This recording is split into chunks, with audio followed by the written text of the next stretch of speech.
Futures edging higher on this Monday morning after a big finish on Friday. 30 minutes to go until the start of trading. I'm Katie Greifeld. And I'm Sonali Basak. Matt Miller is off this week, and Bloomberg Open Interest starts right now.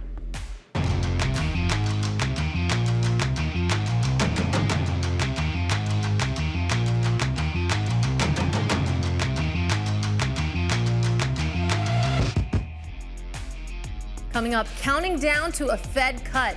Powell's pivot last week has investors debating the size of the first reduction and future easing.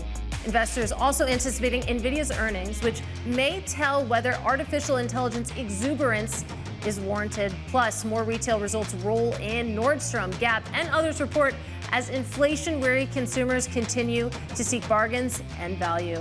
Let's take a look at where markets are trading. Of course, 30 minutes until the cash market opens. You can see a little bit higher when it comes to the S&P 500, fresh off its second consecutive week of gains. Of course, about 0.2% higher right now. Can't say the same for big tech. Of course, the Nasdaq 100 currently down about 0.1% pre-market. We think ahead to NVIDIA on Wednesday, though. A lot could change this week. And the bond market relatively quiet right now. 10-year yields down almost 2 basis points, Sonali, but close to their lows of the year. Close to their lows, and the S&P close to record highs. We'll talk more about that this hour. Some stocks to watch, though, pre-market. Closely watching NVIDIA ahead of earnings on Wednesday, which will undoubtedly impact the overall market.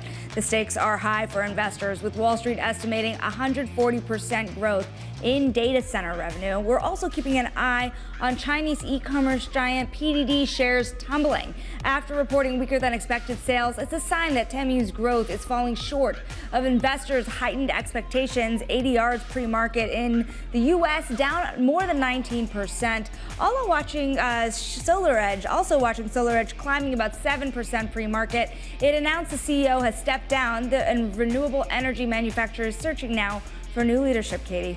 And we'll keep an eye on that. And of course, the busy week that we have ahead of us, we kick it off with an exclusive interview with San Francisco Fed Head Mary Daly this afternoon with our own Mckee. And then tomorrow, we get consumer confidence numbers and kick off a full week of retail earnings, kicking off with Nordstrom. And then Wednesday, it's the main event, I would say. NVIDIA reporting after the bell. And like Sonali said, the stakes are high, to put it mildly. Thursday, we get initial jobless claims and second quarter GDP. And on Friday, personal income and spending data. I mean, you look ahead, this is unofficially the last week of summer. I think it's safe to call it that. But when it comes to the narrative of this market, still consequential. Very consequential, and you look at the S&P 500 less than 10 points away from its closing record high.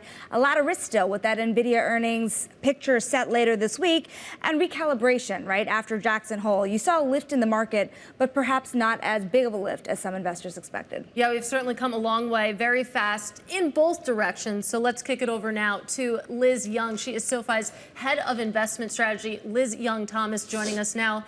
And Liz, when you think about sort of the ingredients to a sustainable rally through the end of the year, of course, we got the pivot from the Fed, Jerome Powell on Friday, pretty clear that September is going to be a cut. But then you think about the other part of the equation, and that is the fundamental picture on the corporate side, and that is NVIDIA coming up on Wednesday.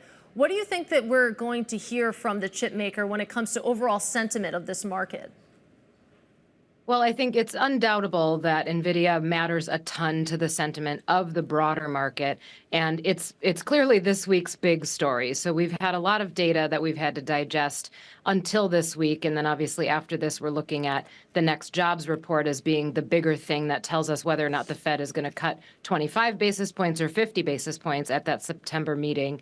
But I do think that the fundamentals have mattered a decent amount, particularly through this earnings season, as we've gotten cooling economic data. So when we look at the group of the Mag 7 stocks in whole, they've done okay, but there continues to be this tone shift on investors' part about all of the investment that's been made into AI and looking for the profit-making machines that are going to happen on the other side, and it feels like there's a little bit of impatience there.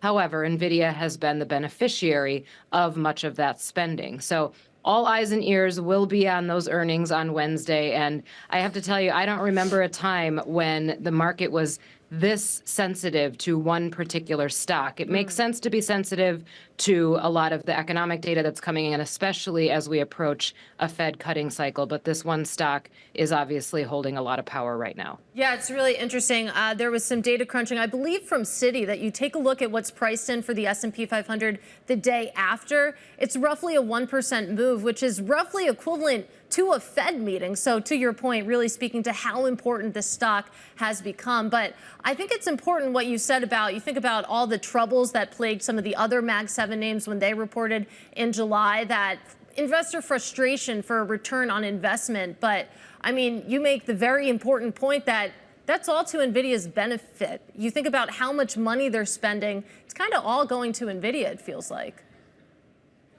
Right. Well, I think when you look at AI as a theme, you have to really expect it to be a theme, not necessarily something that we've already seen the end of and we understand what all of the use cases are. So themes typically play out in markets over 2 to 5 years, maybe even 5 to 10 years. This takes a decent amount of time. And we've had a lot of comparisons to the internet, and perhaps it will shake out to be the same thing. And in those early years of the internet, we really had no idea how things were going to evolve over time, and different companies that were going to come into the fray, and different ways even that consumers and businesses were going to benefit from what the internet really was. So I would still expect AI to continue to evolve.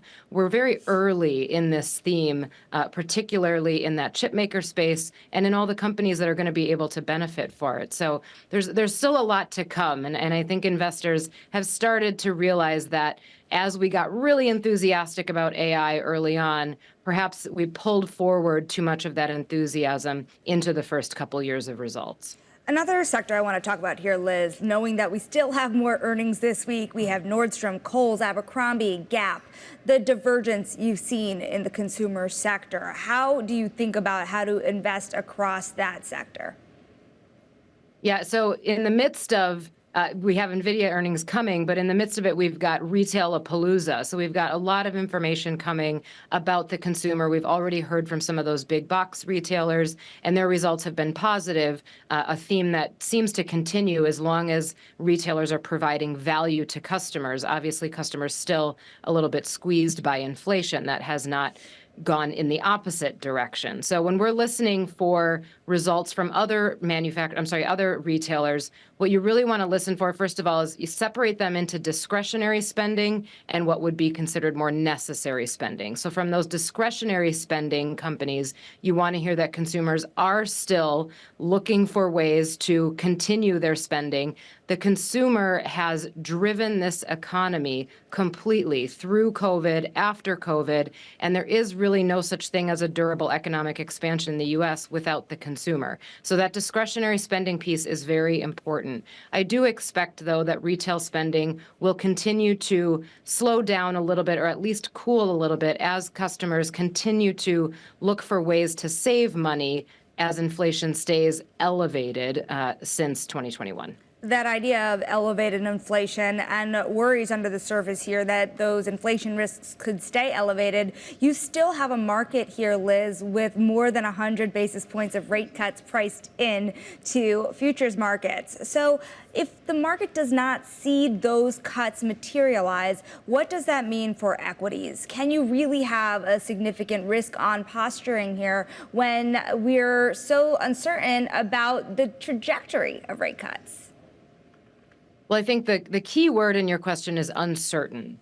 If we somehow backed off of this rate cut expectation, or the Fed started to send a message that they were going to go more slowly with the cutting cycle than the market currently expects, I think what we would need is more certainty about strong economic data to prove that that's going to be okay. Basically, the market would need to understand that the economy is strong enough to absorb higher rates for even longer because the data is strong. So we would need to still see very, very solid labor market numbers. We would still need to see very solid consumer spending numbers. We would continue to need strong fundamentals, strong corporate earnings results in the third quarter.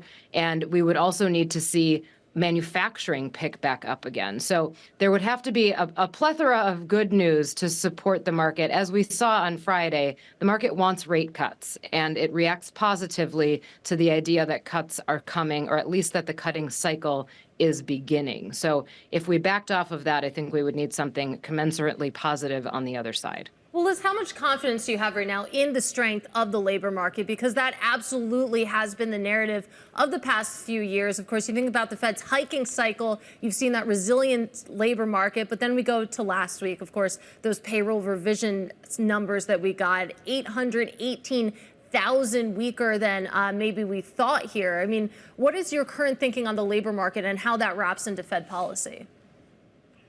Well, it's clear that the labor market has cooled, but we needed it to cool. It was way out of balance a couple years ago, way too tight, way too many open jobs, not enough people to fill them, and that had its own host of problems. So the fact that the labor market has cooled has put it in better balance on the business side of things, which I think is good. And then all of the fears over a wage price spiral have abated, which is also good, especially for the inflation story. Right now, the way that I see the labor market is that we are at almost a perfect level. We would like, and I think the Fed would like too, for it to stay about where it is and not get too much weaker.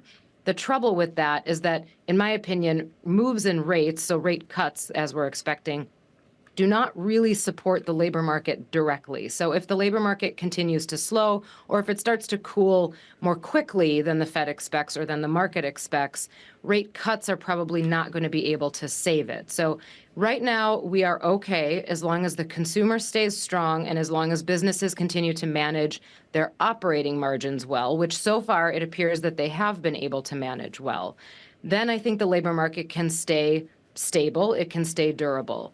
The thing that we have to get used to, though, is that we've been so accustomed to an unemployment rate below 4% that people have that in their minds as normal, and that's actually very abnormally low. So an unemployment rate of 4.3% is not high. Even an unemployment rate of 4.5% would not be considered high by historical standards. So as that unemployment rate moves up, if it continues to tick upward, the market's going to have to digest that and get used to a level that's a little bit higher than what we were thinking was normal for so long. Well, would you be okay, Liz, if the unemployment rate were to inch closer to 5% then, particularly by the end of next year, given the lagged effects? And should it weaken more drastically than some investors expect here, what are the ripple effects? Where are the first places you begin to pull back? Well, I think the labor market holds the key for the rest of the year. I think it's some of the most important data that we're going to get because it's going to be the indicator for what the Fed is going to do. And I also think that it is something that's going to affect market sentiment very much. So we saw that with the last jobs report. We've obviously got another one coming up on September 6th. If the labor market weakens faster than people expect, I do think it's going to cause volatility in equity markets. And volatility, if we are extended, if we stay at the levels where we are right now, where we've got a market driven again by a lot of mega cap stocks, a lot of the things that have the biggest gains and have driven the market up are the first things to get sold. So that volatility, if fear goes through a market, which is what we saw on August 5th, it really doesn't discriminate against any sectors. So if you see selling that happens, it usually happens across the board. So I think it's important that we watch labor market indicators and not just the unemployment rate. We have to watch continuing jobless claims. We have to watch initial jobless claims. We have to watch the employment cost index. We have to watch job openings. There's a lot of labor data out there to track, and not all of it is sending consistent signals. Liz, we thank you so much. Of course, that is Liz Young-Thomas, SoFi's head of investment strategy, on a very busy Monday on another very busy week in markets. Let's get a check on those markets because there is some movement under the surface. You have the S&P 500, the futures trading 0.2% higher. We are really about 6 to 8 basis points, or 6 to 8 points rather, from that record closing high. 2-year yields now at 388, a 2 basis point, almost 3 basis point move lower. Very interesting here. Crude is actually the story of the morning, trading at above an 81 handle, almost 3% higher in the wake of Libya's eastern government saying it'll shut down oil production and exports, as well as heighten geopolitical tensions, Katie, in the Middle East. All right, now coming up, we're going to get another read on the consumer this week as a number of big box retailers report earnings. Details next. This is Bloomberg.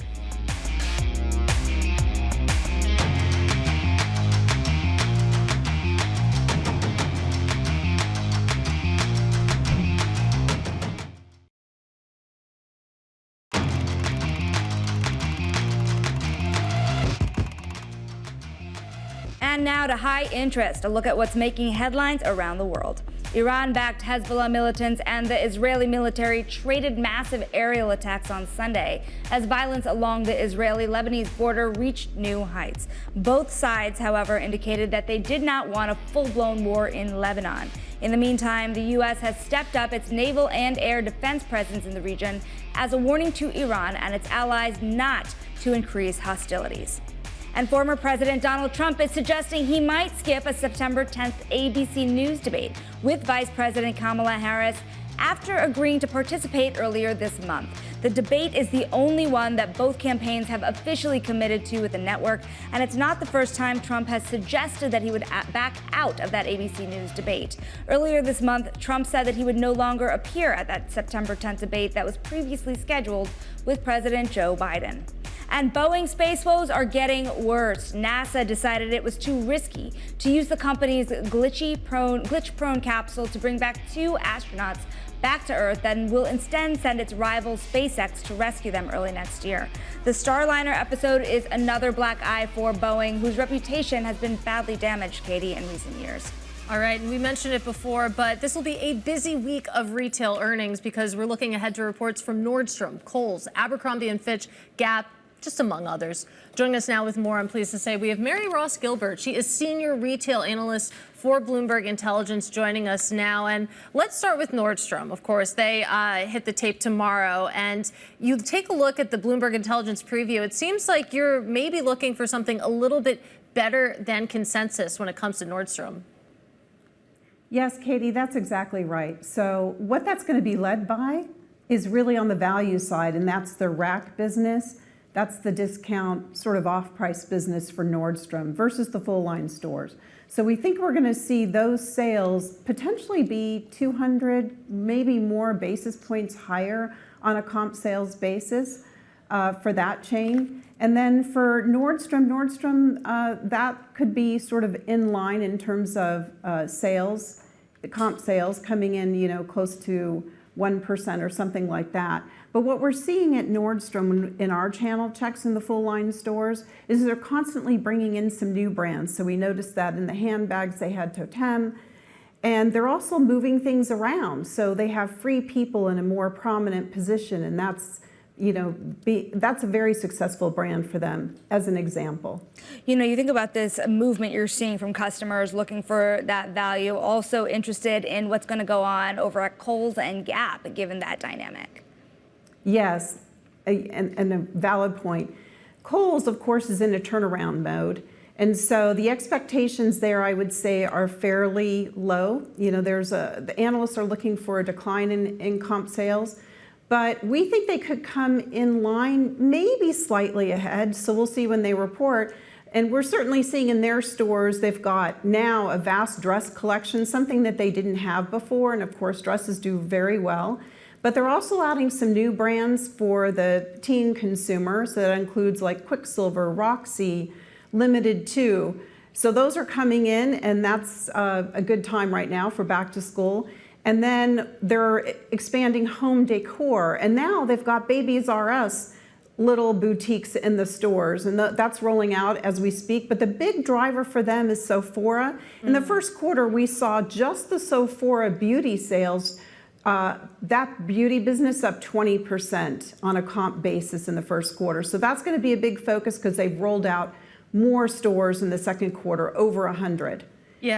Yeah, that's certainly a powerful brand to have in your portfolio. You think, too, about Sephora going viral on TikTok over and over. That has to help as well. But I want to take this conversation to Abercrombie & Fitch, because that has just been a stock market darling over the past year or so. Over the past year, that stock is up almost 240%. It has just been incredible to watch. Now, a lot of that is pinned on this turnaround that Abercrombie has been able to execute, appealing more to older millennials, maybe some older Gen Z as well. How much steam is left in that rally, though? Because that's been the narrative for a while when it comes to Abercrombie.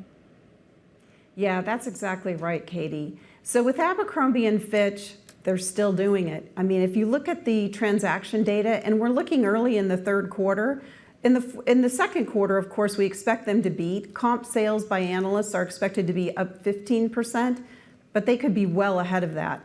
And we're still seeing this trends very strong early in the third quarter. So their best dressed guest does really well, and of course their wedding edit. So we think we're going to continue to see good numbers coming out of Abercrombie. And that sort of brings us to another exciting name that you just mentioned earlier, and that's Gap. Gap has a new viral campaign starring Troye Sivan. So he's got like 15 million followers. That compares to the Gap brand at 3 million. Wow. Old Navy, which is over half the business, has shown strong performance. So we think they're going to beat estimates, and it's going to be driven by Old Navy and then to a lesser extent Gap, which is their second largest brand. So we're very excited about what's happening there. And of course, with Old Navy, they have their new Genius Denim campaign that's going on.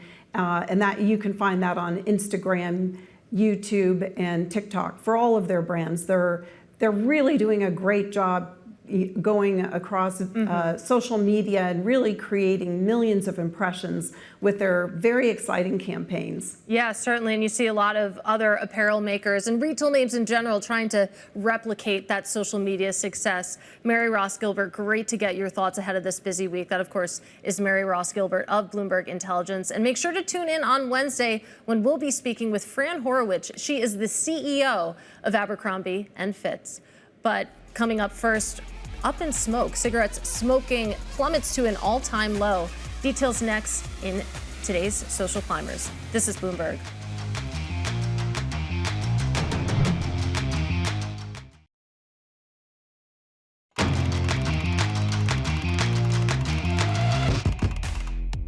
All right, it's time now for Social Climbers. The company's making waves this morning. And first up, Uber getting hit with a record $324 million fine by a Dutch privacy watchdog, which said that Uber was collecting information of drivers from Europe, including taxi licenses, location data, and in some cases, criminal and medical data, and then retaining them on servers in the U.S. Next up, Altria. It's the U.S. maker of Marlboro, making the social rounds today after a new Gallup poll shows that cigarette smoking among Americans has plummeted to an all-time low.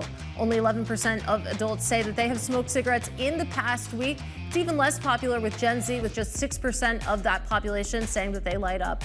And finally, cryptocurrency companies make up almost half of all corporate donations during the presidential election, according to a report by the watchdog Public Citizen. And of course, you can follow all the latest company buzz on TREN Go on your Bloomberg terminal. This is Bloomberg.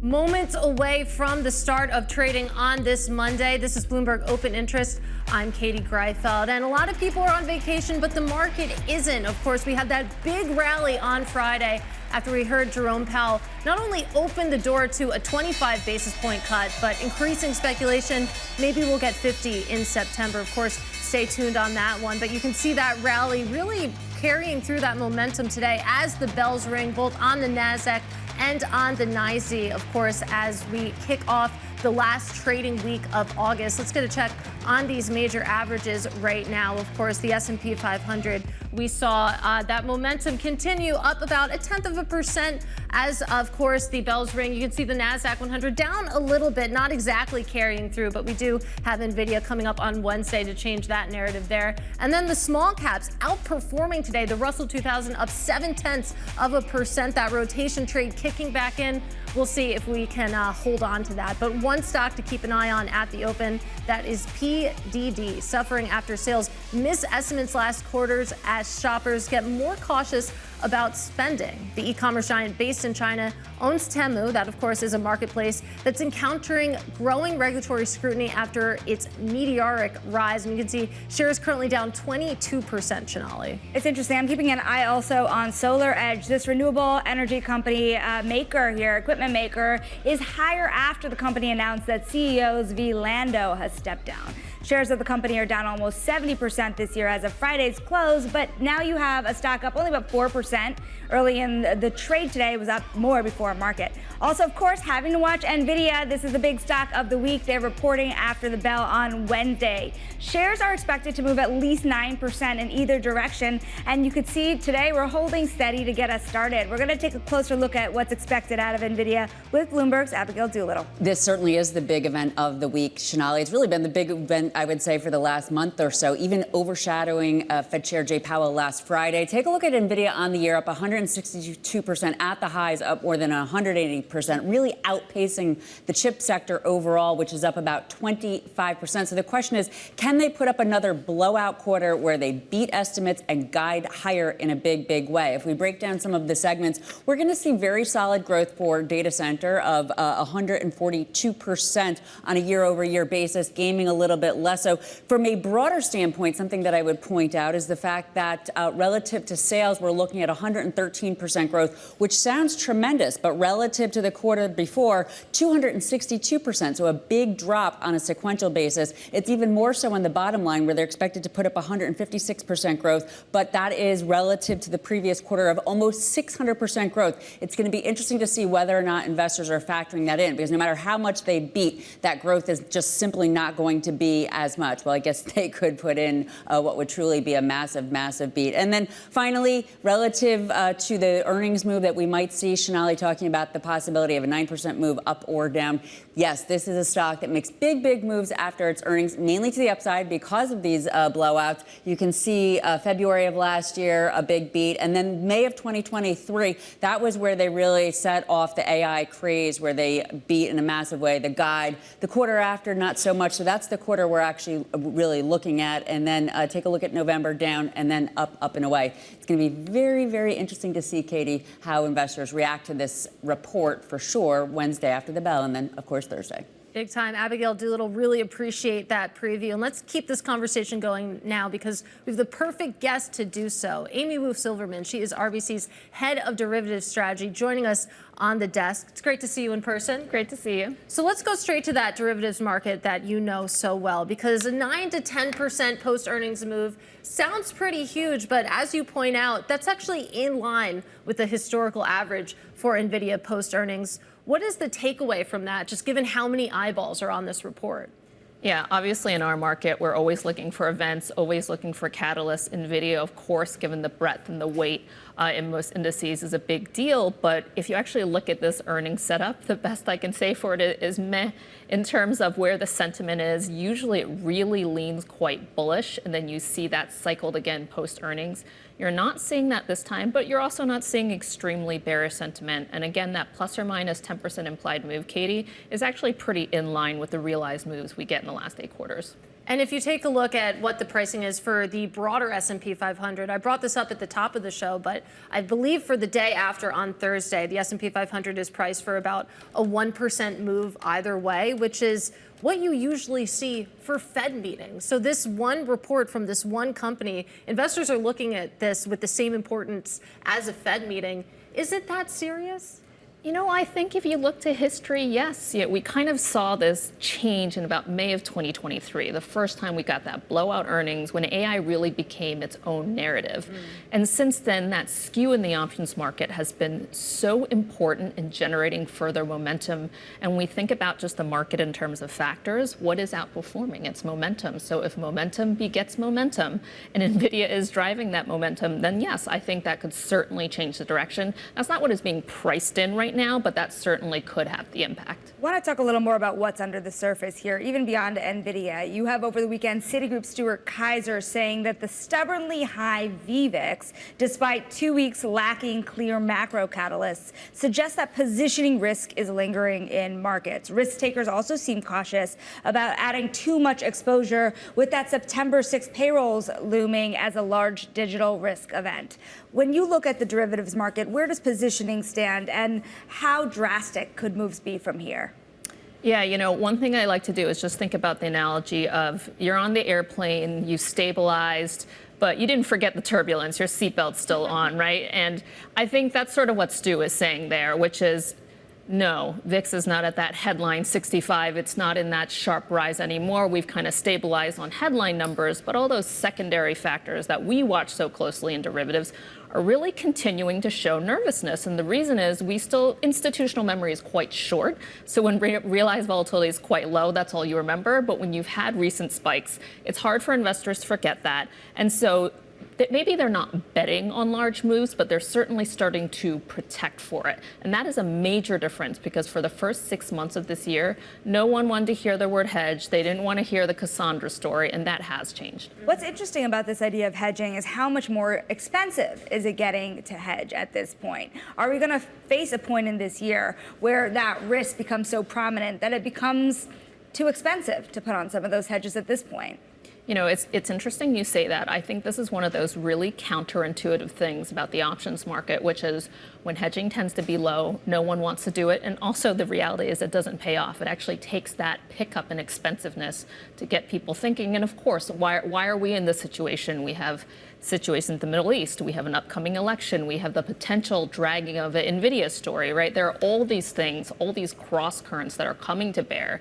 And it's shown that the market from a positioning perspective can react quite negatively to that. So look, yes, hedges can be expensive, but we have still continued to see them pay out in those situations. You know, I was chatting with an investor over the weekend who made the point that when it comes to hedging, okay, when the market goes up, then I regret it because I could have had more money in the market. And then when I actually do need that hedge, it's kind of like, you know, it went down a little bit for like a day or two, but now I'm right back up again. For those investors who had been hedging, when we were talking about when volatility hedges were still so cheap, did those actually pay off? I mean, you think about that sort of human psychology feedback loop of, you know, not hedging and then, you know, not needing to hedge. Where are we there? So I'd say the answer to this is nuanced in the sense that this means you have to be more careful and thoughtful about your hedges. So maybe you don't sit on outright put options. Maybe you're owning a put spread. Maybe you're owning a put spread collar, right? So you're thinking about ways to carry your hedge better. But I will say this has caused quite a great deal of existential dread in our universe, because it is true. When you look back to the drawdowns of 2022, right? Market drew down 20%. Hedges didn't pay off, even though we had a drawdown because of the path. So you have to be really good on timing. But look, when you do have these spikes, they do tend to work. It just has to be very thoughtful how you structure them, which is why our roles exist. Amy, stick with us. We're going to talk much more about what you're seeing in the market alongside clients. But for now, coming up, we're going to talk about why Telsey Advisory is souring on Lululemon. Big week for the consumer story. We're going to tell you exactly what's going on next in Top Calls. This is Bloomberg.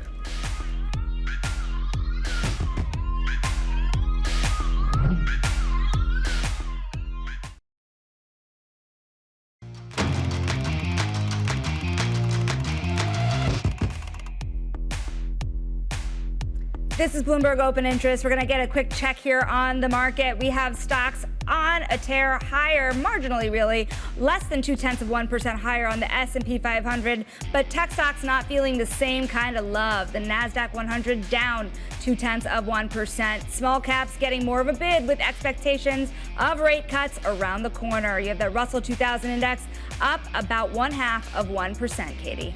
All right, it's time now for our top calls. Some of these analyst action in focus this morning. And first up, Argus Research says that Wayfair no longer a buy. The firm cutting its rating on the online home furnishing retailer to hold, saying that the company's prospects appear muted in today's high interest rate environment.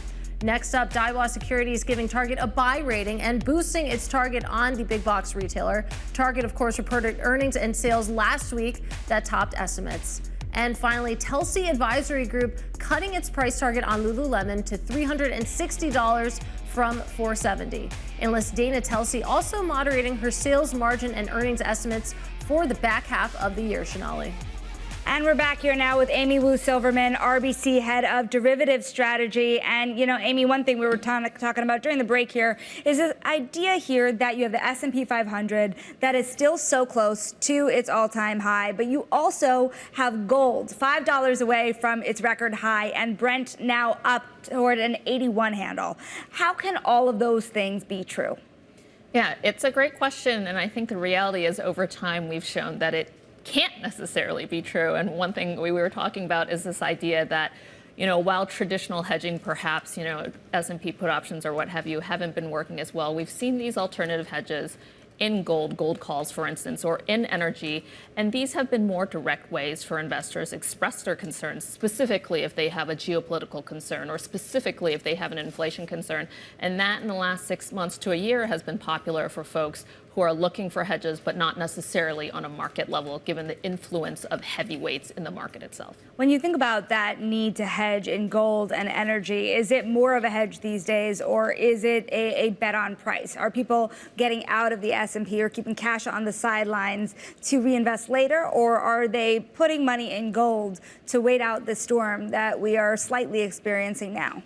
Look, it's a little bit of both, but what I will tell you is there's so many cross currents for why certain people would want it as a hedge or others. I think it comes down to, if you as an investor, what is it specifically that you're nervous about? Are you nervous just about the inflation story, the rate story? Are you nervous more about the geopolitical risk? I think that ends up being expressed much more in sectors now because you have this issue of the correlation on an index level that you hadn't really to the degree that you do now. And it's so interesting, I mean, thinking about these alternative hedges and that sort of existential crisis that you mentioned before the break when it comes to your industry, because people are changing how they hedge. And I'm curious what activity you're seeing in some of those volatility selling funds. You think about, funds such as the JP Morgan JEPI product, for example, which has just taken in so much money. I mean, how is that filtered into your space, the derivatives market? Because there's certainly a lot of consternation about what that could mean. Yeah, this is a question that I think there's a lot of hand wringing on. I think we as derivative strategists get this all the time. The one analogy people keep pointing to is this going to bring forth some sort of Volmageddon, a February 2018-like crisis? To me, the short answer is no. It's very different in terms of what the product suite is and also the leverage in the market. So those two things are different. Now, does that mean that it isn't influencing the supply demand of the market? Of course not. Of course, there's an impact there. I would say one thing we have not discussed, but is also important, is the rise of zero-day to expiry options. When you look at the SIBO stats on that, that's almost half of all S&P volume. That's also influencing how things are trading, how we are seeing the implied volatility and realized volatility of the market trade now. Well, how so? Because, again, I'm a mere mortal, so I just look at the VIX. Sometimes I look at the VVIX if I'm feeling fancy. But you talk about zero DTE and that influencing the trade. Where are you seeing evidence of that? The best analogy I've come up with is, because I do agree, I think if you don't look at this every day, I don't think you can appreciate kind of the change in the market structure. But it's the idea that options used to be your GPS system, right? You're driving in the car, you used to have 1,000 feet to make that left turn. But when all the activity has gone so short tenor, you really only have 10 feet to make that left turn. So what I've been saying is your early warning system, which is what the derivatives market has been, is getting shorter and shorter in tenor. And so when you get these spikes, Monday, 3 weeks ago at this point, I think people are less ready for that. And that in itself has caused some psychological nervousness. Another question I have is really outside of the S&P 500, what we're seeing, because one popular trade that became quite unpopular through most of August was that Russell 2000 small cap trade. And now we had Jackson Hole. You now see a bid in that Russell 2000 today. It's just a day, but you still have it outpacing what you see this morning in the NASDAQ and the S&P 500. Why, frankly?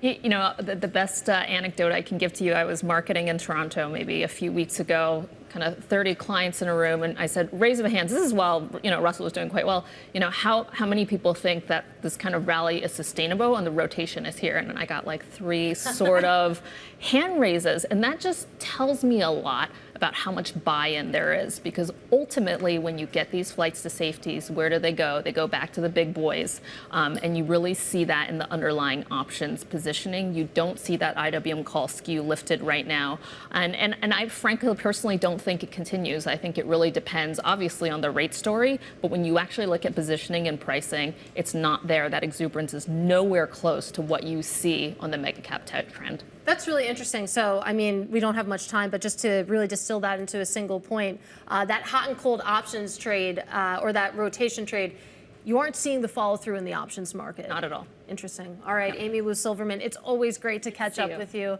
Appreciate your time on this Monday. She, of course, is RBC's head of derivative strategy. Now, coming up, the trouble at Telegram. We've got the latest as the company questions France's detention of its CEO. This is Bloomberg.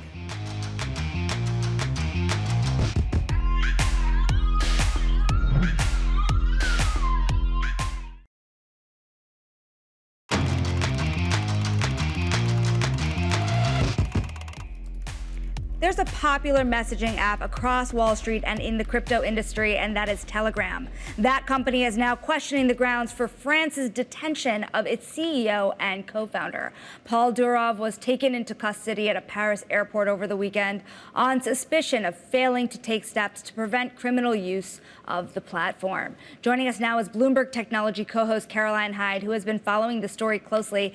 It is, I think it's fair to say, a strange one at that. This is a platform that has really got into the crosshairs of multiple governments around the world because of the way that people communicate on it, particularly around riots and other things that might stir social unrest. What exactly happened here now? Why was he detained? This is much more about the protection of children versus sexual abuse in particular. This seems to be the particular formation of France, the area, the agency that has decided that they want to be holding him for at least until Wednesday, whether or not they indeed bring charges, whether they let him go free, or whether or not he becomes a witness to an investigation that's more deeply into the protection and ultimately of children against sexual abuse. They feel, like many a government, that perhaps Telegram is not as active at protecting the sort of content that is on the social platform. Now, from the company itself, they're saying, look, it is not the responsibility of the CEO and the co-founders, as Tort has actually said on the social media platform. Look, they do have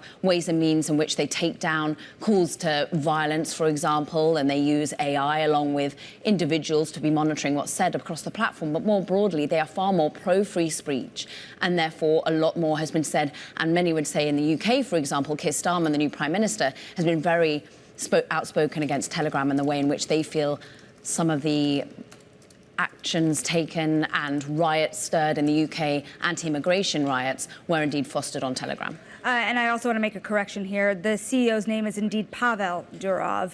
And, you know, if you think about the other people who are involved in the larger story around Telegram, what's really at stake here? Who are the founders and who are the investors? The founders are brothers. And in many ways, Powell himself has been quoted as being ultimately the Mark Zuckerberg of Russia. Back in 2006, him and his brother set up what was an incredibly popular social media platform. Now, because of their popularity and the use, they did end up becoming rather focused upon by the Russian government, shall we say, and they exited Russia, fled, in fact, overall, because they felt that the ability to have freedom of speech in Russia was curtailed. They moved. He's now basically based in Dubai, but also a citizen of France. We don't know as to whether or not he's actually shirked his citizenship of Russia more broadly. Russia has spoken out against the detention of their Russian citizen thus far. But him and his brother set up Telegram then in about 2013, 14, when they were based here in the in Dubai more broadly. And they were then focused in on, again, making sure that this was, whether or not it's end-to-end encrypted, but it's a safe space to be having conversations. Perhaps they're a little bit more unadjudicated versus other social media, but they have funded this.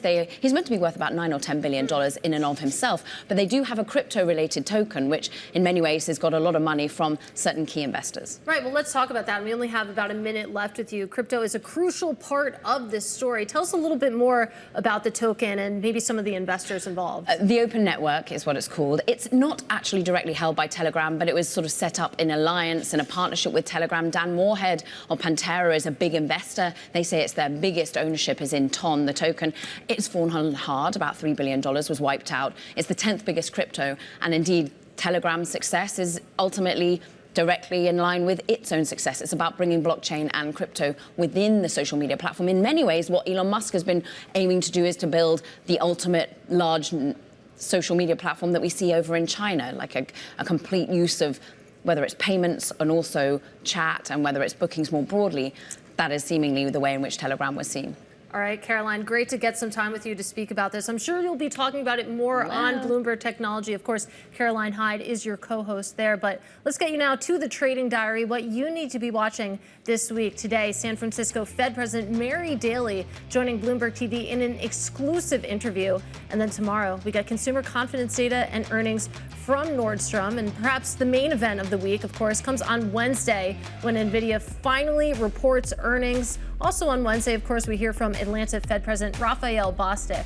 And coming up in the next hour, we're going to be speaking to the CEO of Currax, George Hampton, on his company's place in the obesity drug battle. This is Bloomberg.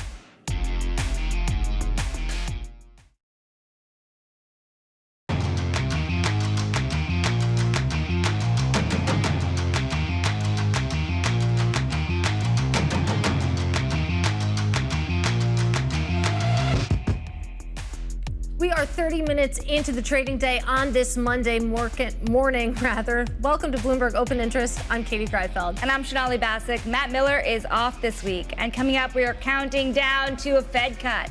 Powell's pivot has investors debating the size of the first reduction and a future easing. And the weight loss drug competition ramps up. What will it take for the next GLP-1 company to break into the market? We're going to discuss with the CEO of Currax, who competes with the industry.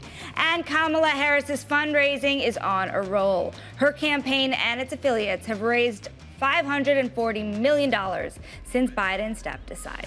And let's get a check on these markets. As I mentioned, 30 minutes into the U.S. trading day, it's tepid out there. The S&P 500, it's still higher, but only to the tune of about 0.1%. Big tech, meanwhile, taking a little bit of a bath here. The Nasdaq 100 currently down about 0.4% on this consequential week. I know it's the last week of August, but there's a lot going on when you consider retail and NVIDIA earnings on Wednesday. The 10-year yield a little bit higher. It was a little bit lower, but now that 10-year Treasury yield up about 2 basis points. Now, central bankers on their way home from Jackson Hole after wrapping up the annual symposium. Let's take a listen to what Chair Powell and other Fed presidents had to say.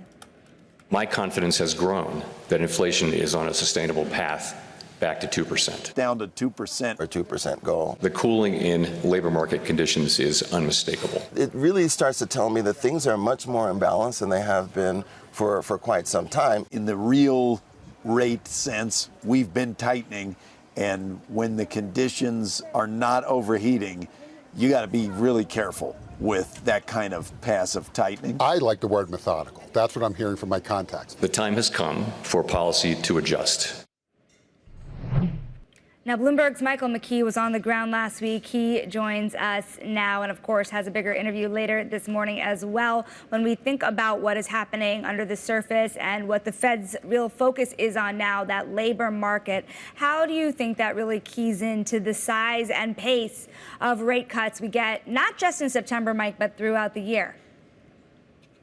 Well, the Fed would prefer, as Pat Harker was saying in that video, to go ahead and do it methodically, do 25 basis points at a time, see how things are going, not do 50 unless there's something wrong with the economy. So in that sense, the jobs report coming up next month is going to be key. If we get a really weak number, and particularly if unemployment rises because people were losing jobs as opposed to more people coming into the labor force, then 50 would definitely be on the table. But you note this morning that we've basically gotten 25 already. When you look at the impact of Powell's announcement on the bond market, it's basically already the market's moving to 25. So they're going to focus on 50 and see if they need to go further.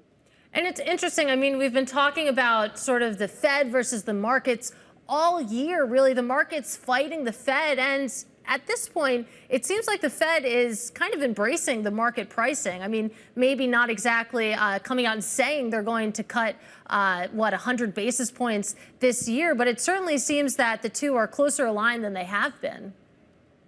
Well, think of it as two lines that converge. The markets have always tried to outrun the Fed and figure out what they're going to do, and the Fed has now admitted what it's going to do or said what it's going to do. So there's a bit of a path, and the markets can glide into that. The question then becomes over the long run, and markets are going to try to figure out where the Fed is going at a much faster pace than the Fed is going to try to figure that out. Fed officials are going to want to see the data on a month-by-month basis before making a decision on what they're going to do. But the markets are guessing that this is the best path. I'm not sure 100 is necessarily going to happen, but there's a very good chance you get 75. All right, Mike Mckee, great to speak with you. Hope you come back, of course, to New York City soon. But be sure to tune in to Mike's interview on Bloomberg this afternoon. He'll be interviewing San Francisco Fed President Mary Daly, an exclusive interview. That's at 2 p.m. Eastern time. Don't miss it. But don't go anywhere right now, because KPMG Global Head of Clients and Markets, Regina joins us now. And you think about the trajectory of the Fed's path from here. It seems like September is all but a lock. And then you consider the fact that the economic environment, inflation is coming down. As far as we know, the labor market is holding up, and growth doesn't look too bad either. Is that just a green light for risk assets? Well, I think what we're seeing is a resilient market that's able to shrug off a lot of the macro worries. So some of the things that we're observing is that is in the face of strong corporate earnings. If Q2 earnings continue in the pace that they are, we'll see 5.2% average revenue growth, which would be the highest since Q4 of 2022. So of course, that is based on certain sectors like IT, energy, and communications, but overall, solid earnings growth, maintaining momentum in the markets. In terms of risk and the question around risk, we're in the process of tabulating the results from our 10th annual KPMG CEO Outlook Survey. And the top 3 risks for this year so far are cybersecurity, supply chain, and geopolitics. Geopolitics was #1 last year. I believe cybersecurity is vaulted to the top because of the investment in AI and the trajectory that CEOs are taking there. But of course, supply chain is just a manifestation of geopolitics. So lots of underlying risks, but so far a very resilient market that's able to shrug off a lot of the macroeconomic worries. When you think about the macroeconomy here, Regina, as well, how do you think about the pace of growth moving forward and the risks to that growth? When you look at what's happening, for example, in the expectations for Fed rate cuts, there's a market that believes that underpinning those cuts is still a fairly strong economy. Is there fragility to that view? No, I actually think there is a strong underlying economy, and it continues to show up in corporate reporting.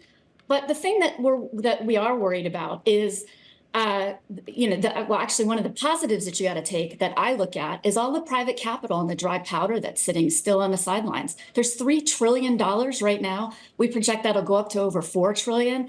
That private capital will enter the market, I believe, when a lot of the uncertainty starts to settle down. We've got election cycles that will come to some sort of an end. And so I think the underlying economics that are supporting the markets and the economy are actually quite strong. The other thing that we're looking at is deal volume. M&A activity has not been as robust as one would expect. I expect that will turn, hopefully in the early 2025 timeframe. We saw $95 billion in deal value so far this year, but those are driven by mega deals. And so deal volume is down to its lowest level since 2016. So when you look at some of those positives, there are other buffers that can maintain the robustness of the market and the economy that haven't even been brought to bear yet. Well, when it comes to that deal volume, that M&A, you have to imagine some of that is hesitancy before the election. So to your point, maybe we'll see a revival in 2025. But let's also talk about IPOs, because that muted deal volume and that muted IPO market are often mentioned in the same breath. And that's absolutely the dynamic that you've seen so far this year. What are you expecting when it comes to the IPO front? Well, again, I think we're expecting that that'll come back in the 2025 timeframe as well. It's a little tricky, though, because we've all been saying, oh, in the next 6 months, deal activity is going to pick up. Oh, now it's the next 6 months, deal activity is going to pick up.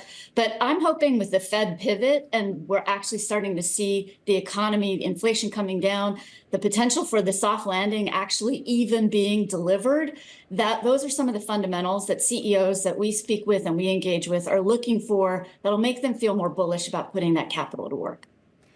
At the end of the day, when you think about next year as well, and this idea that not only do you have an election, but the election is really focusing here on 2 candidates with widely different views on how to treat the economy. What is the biggest risk for policy changes, moving forward into next year, Regina? You know, I think when we look at certain segments, there are some big differences. Trade policy, how we engage with businesses and industrial investments, where those investments take place. But we also see our clients talk about the fact that many of those policies converge. You know, on the fringes, when it talks about things that are more fundamental to the human being, you can see some of the larger changes. But I think the business environment, you see puts and calls on both sides. And I think everyone's navigating through, hoping for corporate tax environment that remains relatively the same, trade policy that remains relatively the same, so that we can continue to invest in building more manufacturing capability, onshoring activities back into the U.S. And those are all big things for business and positives for the economy going forward. And Regina, you mentioned CEO sentiment, and I have a stat that would probably make the average CEO a little bit nervous. There's been 191 CEOs who have left companies in the Russell 3000 index this year through about mid-August.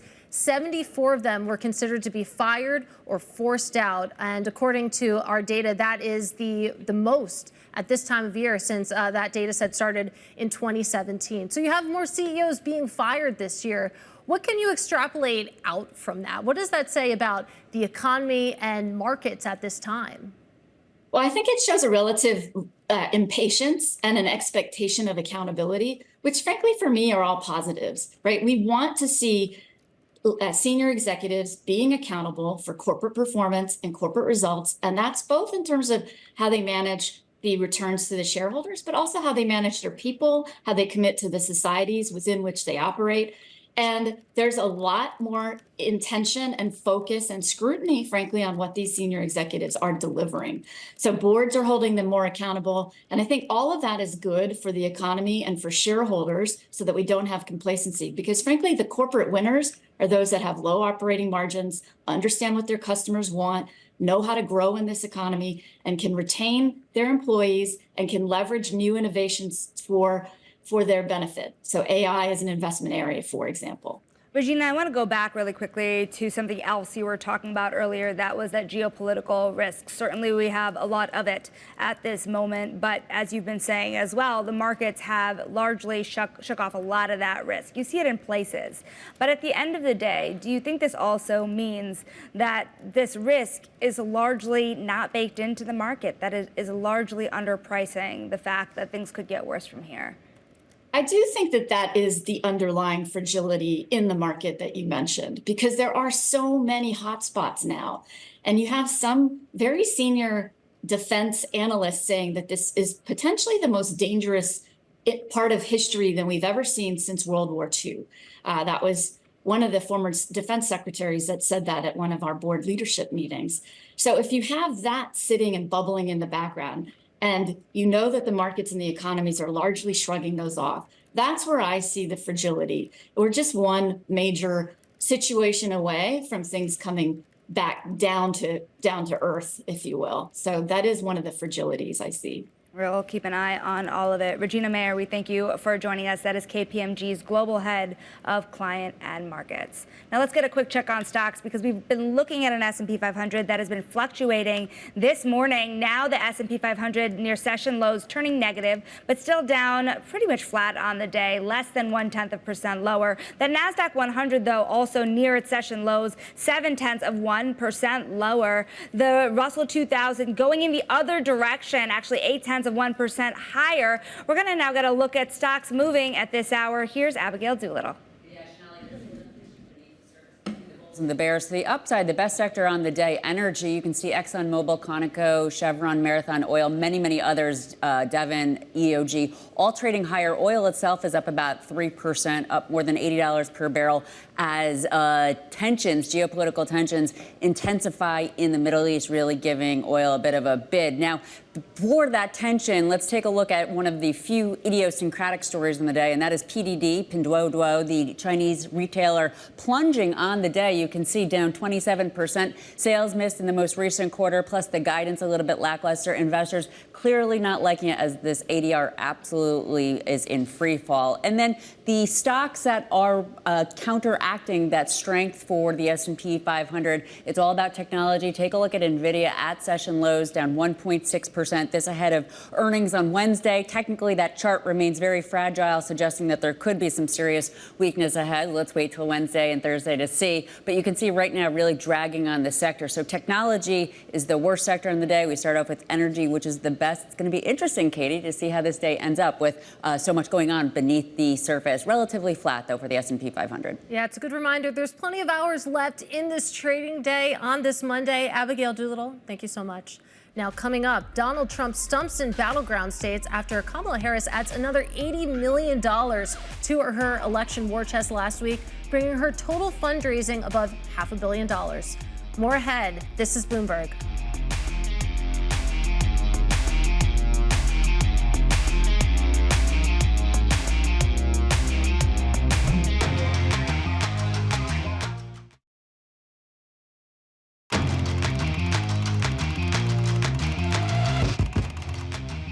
Now to high interest, a look at what's making headlines around the world. Canada is set to impose new tariffs on Chinese-made electric vehicles, aluminum, and steel. Canada is lining up behind Western allies as it takes steps to protect domestic manufacturers, and the government plans to announce a 100% levy on electric cars and a 25% levy on steel and aluminum.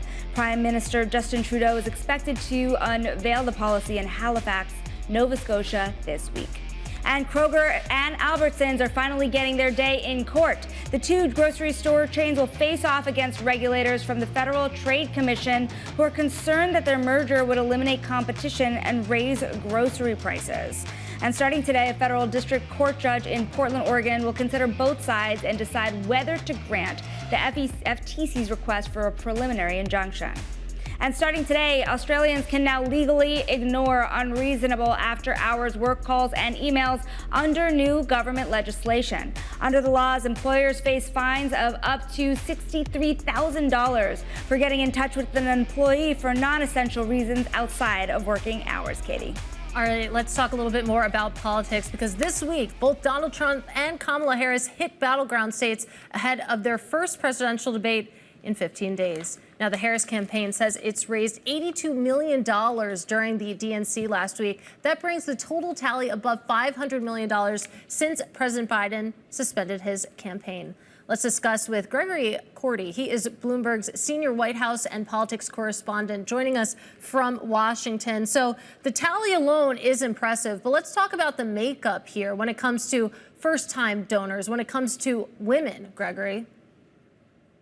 Yeah, about a third of these are first-time donors, and that's really important for campaigns because, first of all, it suggests some upside. You know, there's a $3,300 per person limit that you can give to any one campaign. And so if you're giving $50 now, that means you still have a lot more that you could potentially give.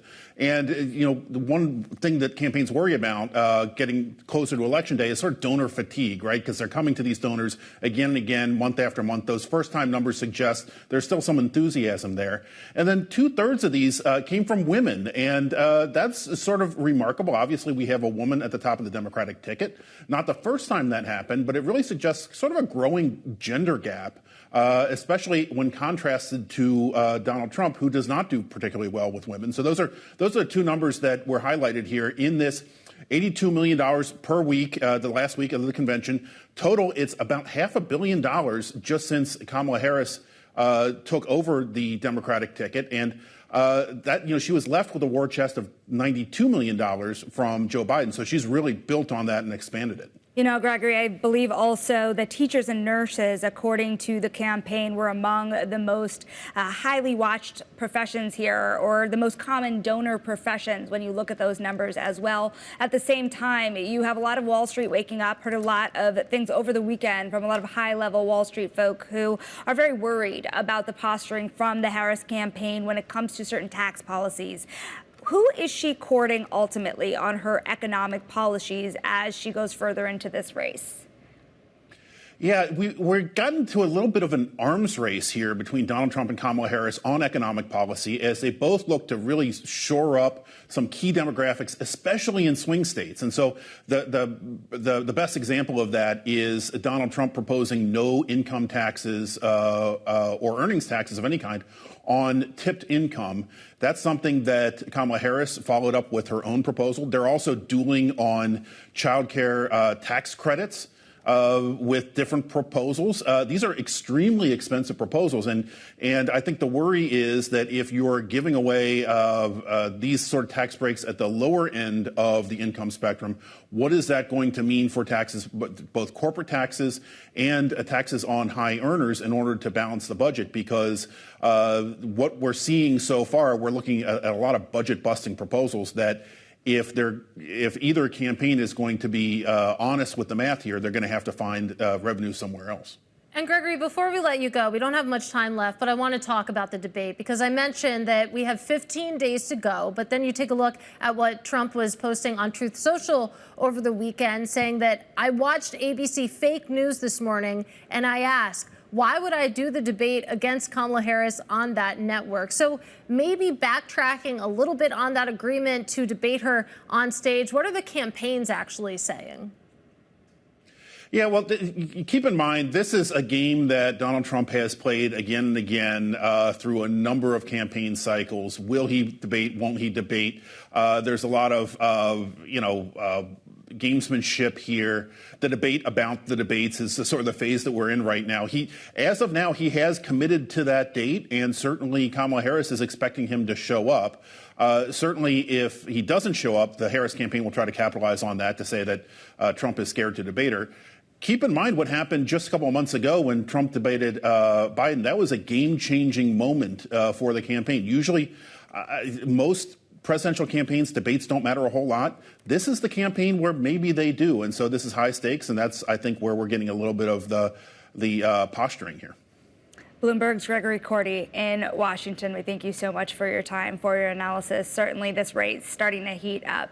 Now, still ahead, a Qantas Boo-Boo has some lucky passengers getting an 85% discount on first-class airfare. We're going to talk about that in Social Climbers next. This is Bloomberg.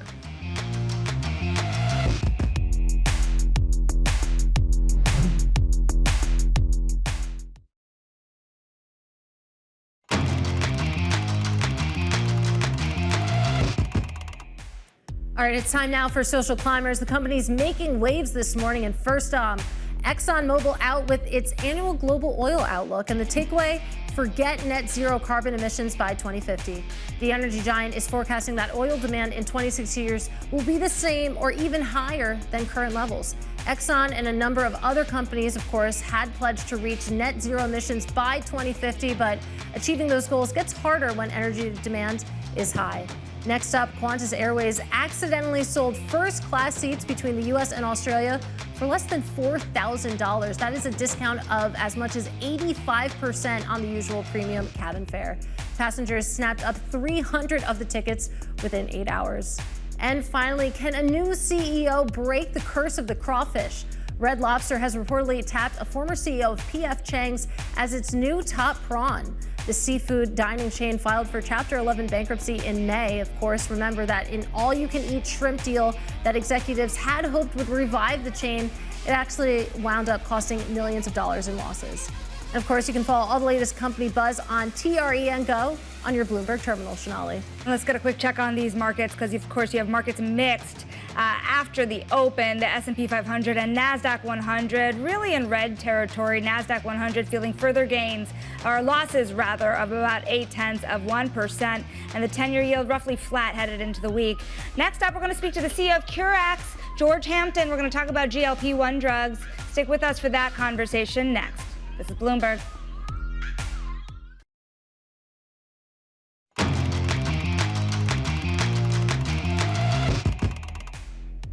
Well, the global buzz for GLP-1 drugs is boosting demand for other types of obesity medication as well. Enter Contrave. It's an FDA-approved medication for weight loss and is available in 47 countries. The pill costs $99 a month. It's seen double-digit month-over-month growth. And joining us now, I'm pleased to say, we have George Hampton. He is the CEO of Currax, the company behind Contrave. And George, it's great to speak with you again. And this is a conversation we've had before, but your medication is not a GLP-1 drug. So just briefly, if you could explain to the audience what this actually is, the science behind it, that would be helpful. Sure. So Contrave is a product that works on both the mesolimbic and the hedonic system in the brain, and it helps to control both cravings and hunger in patients suffering from obesity. So very, very different from a GLP-1 that primarily acts in the gut. And even still, I mean, all of the sort of buzz has been about GLP-1s. What has that meant for your business, though? Even though it's not a GLP-1, you're posting really impressive growth figures. Thanks. Yeah, we're in 47 countries now. We are, as you said, we're growing, double digits every month. The GLP-1s really have been great medications that are needed in the space, and they come, with companies like Eli Lilly that have the resources to really, develop a market, so to speak. And so we've certainly benefited from that. Being different from a GLP-1 is important as well, in that you can't put a GLP-1 on top of a GLP-1. You can't switch from you don't really want to switch from a GLP-1 to a GLP-1, and Contrave is a natural alternative to those products. Let's talk about the pricing of these products as well. I think it's pretty fair to say you're essentially a competitor here to GLP-1 drugs. And if you think about the system as it exists right now and kind of the oversight, let's say, that pharmacy benefit managers really have over the system, how does that impact pricing as you see it now based on where we are with the current supply that's out there of your large rivals? So I love that you call them rivals. I mean, we are a small pharmaceutical company, right? And they are, the Novo Nordisk is the largest company in Europe, I think. So it is different. They are very high-priced medications. Like you said, we have a $99 cash option. The biggest issue with obesity is that it's not covered, right? So CMS, Medicare, does not cover obesity care. And most commercial plans will follow on what Medicare does. And so the coverage for people, true coverage for people with obesity is very spotty at best. And we see really two different systems emerging. We see those systems that operate on net cost. Think of like Kaiser Permanente. They have a really nice obesity offering.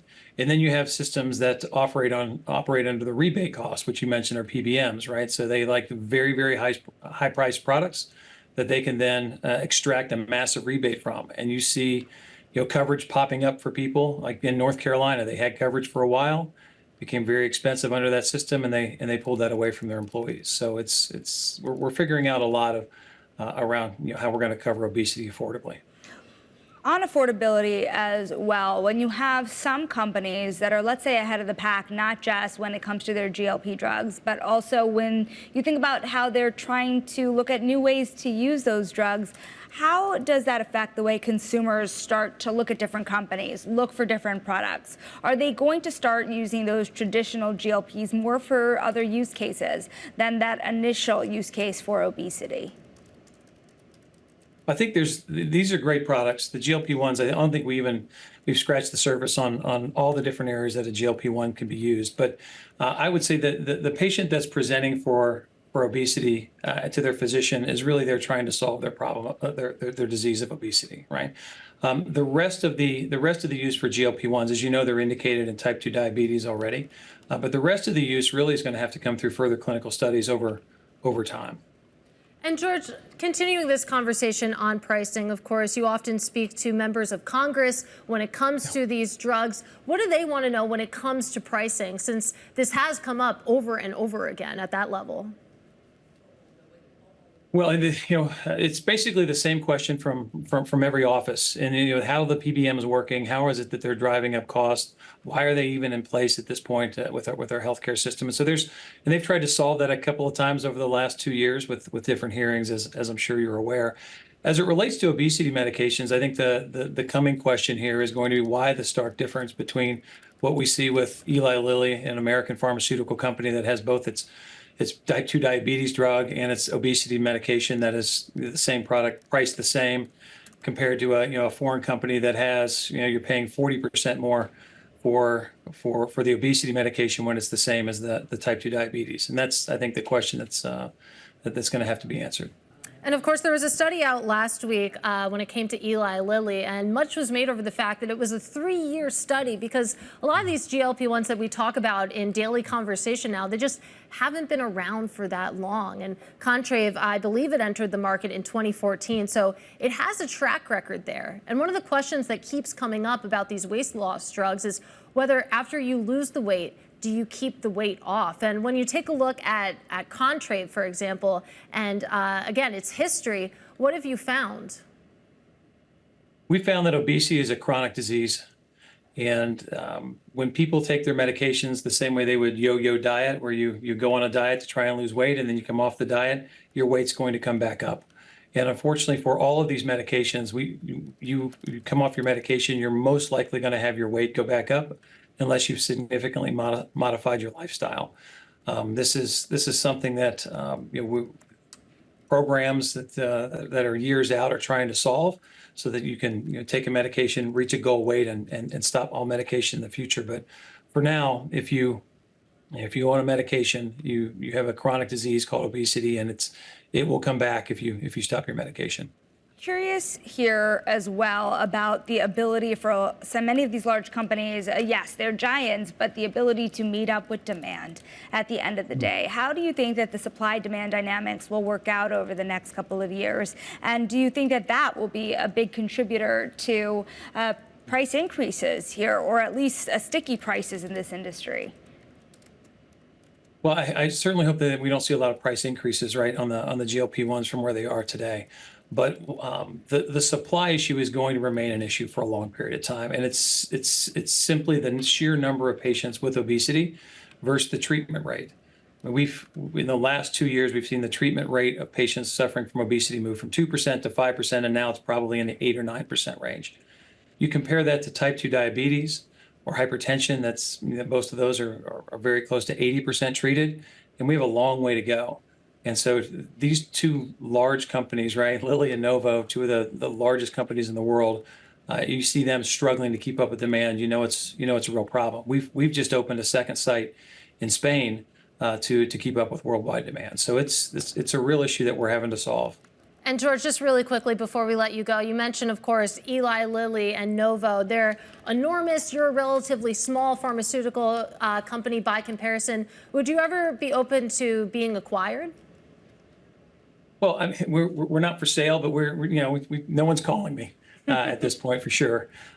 We do like our position though as a non-GLP-1, right? We have some very unique advantages here, and I think as we look towards the future, this market is going to shape up the same way these other markets are shaped up. You're going to need combination therapy. We need to move from weight loss to weight maintenance, right? We need to move to a once a day product. And that's the kind of programs that we put in place here at Currax to create a really sustainable business. All right, George, really appreciate you taking the time. Great to speak with you again. That is George Hampton of Currax. Meanwhile, markets definitely taking a little bit of a bath today, especially when it comes to your big tech names. Let's get a check on the action with Bloomberg's Abigail Doolittle. There is certainly a very interesting divide happening, Katie, really toward that growth trade, toward that value trade, away from the growth trade. You can see that the Dow Jones Industrial Average up a healthy 0.6%. The Russell 2000 up about the same. Last time I looked, the S&P 500 down a little bit because the S&P 500, of course, has both sides. But because the big tech side is a bigger weighting, that index leaning down a little bit, and you can see the NASDAQ 100, a very significant down 1.4%, really being weighed on by the chip space. That SOX down 2.4%. Lots of the chip makers are lower, but there's a big one in particular that's down, and that, of course, is NVIDIA ahead of earnings. Now, this is a 5-day chart, so you can see it's been a bumpy ride. This is a 1-day move, though. So right now, NVIDIA down 3.3% on the day, so investors a little bit nervous, a little bit jittery about this upcoming quarter. Again, the growth will be phenomenal on a year-over-year basis.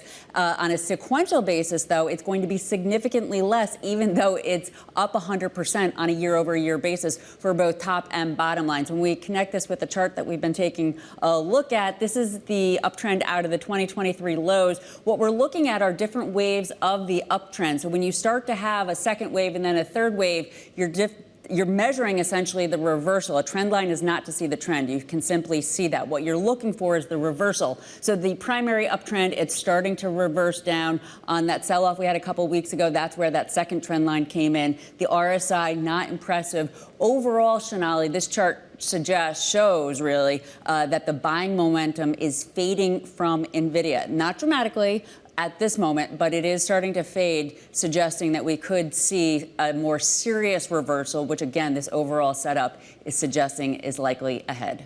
Abigail, we appreciate it. Coming up next, we're going to switch gears. We're going to talk to Rabil, Kayne Anderson CEO, to talk about what Powell's pivot could mean for the housing market and for the broader economy. Stick with us. This is Bloomberg.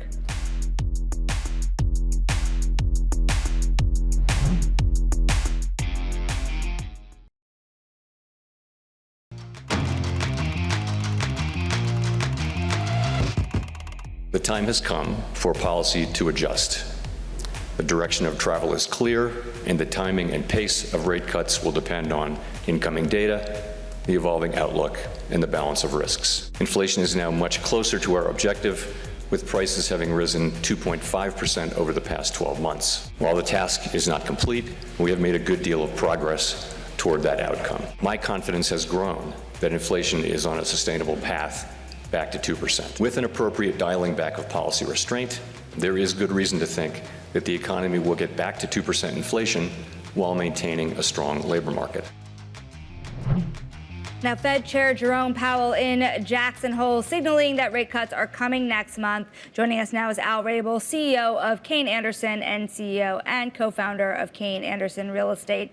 And the last time we spoke, really over the course of the year, you, more than many other investors, have been more concerned about this idea about a hard landing. Yet now we have that moment where the time has come, you heard it from the man himself, to start that pivot, start cutting rates. But at the same time, a lot of uncertainty, Al, about how fast those rate cuts might come. At the end of the day, what do you think a recession may look like if we see one? I'm still in the recession camp. I think that, I will pivot a bit and say that I expect it to be milder than I've previously anticipated. The labor market obviously stays strong. I think we can expect a 25 basis point rate cut next month.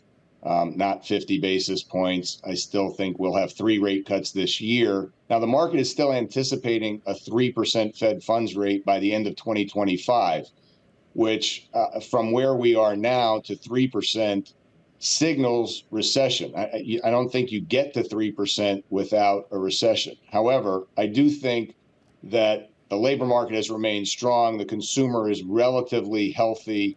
You've got a lot of positive signs in the economy.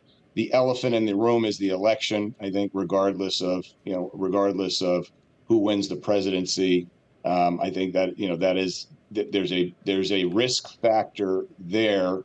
And I just put myself in the camp of hoping for divided government.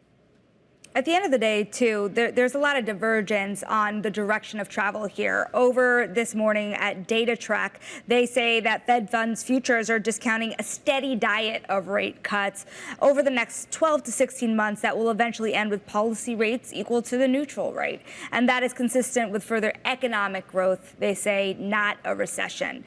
Al, with where your firm stands right now and sees kind of a broad picture of the economy and real estate and credit, what do you already see weakening under the surface? Well, we've got a structural deficit in housing that has been the case for a long period of time. We definitely have seen more liquidity in the markets recently with the anticipation of rate cuts. I would caution that I think that once those rate cuts come, and I think they will be measured, I think we will see less liquidity in the markets going forward. I think you still have challenging bank balance sheets where there is a significant amount of real estate debt that's coming due. I'm stating, what and the obvious. But you still have record unrealized securities losses sitting on bank balance sheets. And that still weighs on the economy and on lending dynamics. And I think that really the quote unquote fun will start once these rate cuts go into place, because generally that's sort of the inflection point where it's buy the rumor, sell the trade. I think that we are looking still at 18 to 24 months of coming lower rates, but choppy liquidity in the markets, and there will be some issues in the market as we've seen even over the last 3 to 4 months. Well, we have plenty of fun coming our way, of course, if the Fed delivers what the market is pricing in. We know that September is all but a lock at this point. I want to go back to what you were saying on housing, though. I mean, when you think about that structural shortage that we have, how do you play that as a real estate investor? We've been playing that for a long period of time. Multifamily housing, Class B in particular, is a focus for our firm. You've got somewhere between a 4 and 8 million unit deficit in this country, depending on what metrics you believe. But there is a massive deficit, and there is an affordability crisis, and that's really in all segments of housing. What we've really been doing is focusing on the fundamentals and finding outsized risk-adjusted return dynamics within that sector. We focus specifically on the Class B market. As I've mentioned in previous segments, the vast majority, almost 80% of multifamily that's been delivered over the last decade has been Class A. The Class B housing stock in this country, almost 70% of it was built in the year 2000 or before. So you have a dynamic where you have an aging housing stock and too little of it. Definitely needs to be addressed. Lower rates will help that dynamic, but you're not going to flip a switch and solve that problem. Yeah, so we have demographics, we have affordability, and we have a structural shortage in the housing market. Definitely makes for an interesting setup for investors such as yourself. I want to talk a little bit about office, though, because you and I spoke back in January alongside David Weston, and one of the points you made is that office is not returning back to its pre-pandemic norms. You've softened a little bit when it comes to your recession call, but when it comes to your office call, are you sticking to your guns?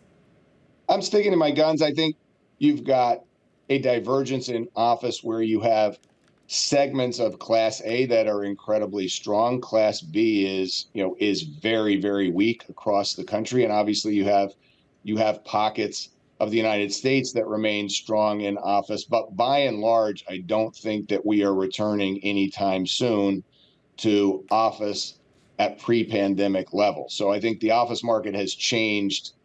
Forever is a long time, but I think it has changed permanently in the near to medium term. And, we're not going to see that go back. It's sort of, the same way that you saw the Class B mall become irrelevant. I think Class B office, a lot of it is going that direction as well. Hey, Al, I want to switch gears over from lending in real estate markets to lending to companies, to corporations. If you look at the public markets right now, you have a lot of investors who are looking at, say, the Russell 2000 and saying, well, wait a minute, these companies are a little over-levered here, or at least more highly levered and less resistant to an interest rate environment that even if it's coming down, it's still going to be above zero. And so at this point, when you're lending in private markets as well, you're also seeing bankruptcies, you're seeing creditor on creditor violence. How tough is it getting out there?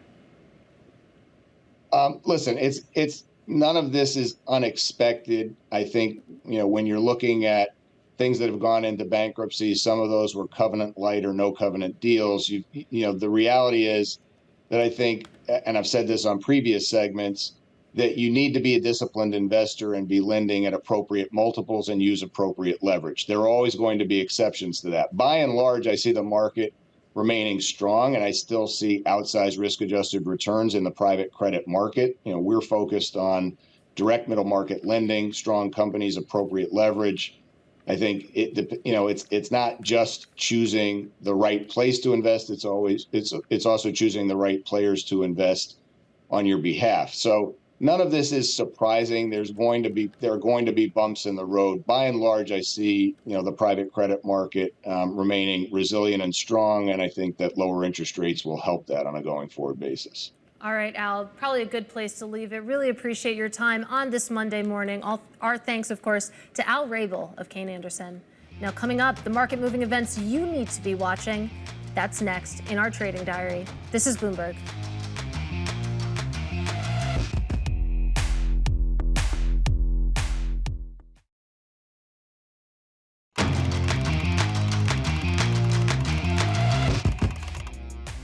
All right, let's get to the trading diary. What you need to be watching this week, of course, the last week of August. It's still a busy one because today, San Francisco Fed President Mary Daly will be joining Bloomberg TV in an exclusive interview that's at 2 p.m. Eastern with our own Michael Mckee. Tomorrow, we get consumer confidence data, and Nordstrom kicks off a string of retail earnings, another insight on the consumer. But perhaps the main event of the week, that's on Wednesday when NVIDIA reports after the bell, of course, and it feels like the entire market is resting on its shoulders. But then on Friday, more economic data. We get July's PCE inflation data, and we know that that will certainly be closely watched, Sonali, as we count down to that September Fed meeting. And as we look at this very busy week, let's take a look at markets because a lot of movement. You have the S&P 500 trailing lower about 0.3% nearly. And again, quickening those losses throughout the day. The NASDAQ 100 also down now more than 1% ahead of those mega earnings on Wednesday out from NVIDIA. Slew of consumer earnings this week, too. A lot to watch. watch. The Russell 2000, though, maintaining its bid. Small caps up now 0.5%, but also a haven trade on. Take a look at the boards of crude oil here. You have Brent trading above 81. You have the 2-year yield down, and you have gold higher, and that is safety if you can take a look at it. You have geopolitics, you have havens at play, and of course you have big tech to keep an eye on. Coming up tomorrow on Open Interest, the CEO of Zillow joins us in the C-suite, and later this week we'll hear from the CEOs of Abercrombie & Fitch and Compass Diversified. This is Bloomberg.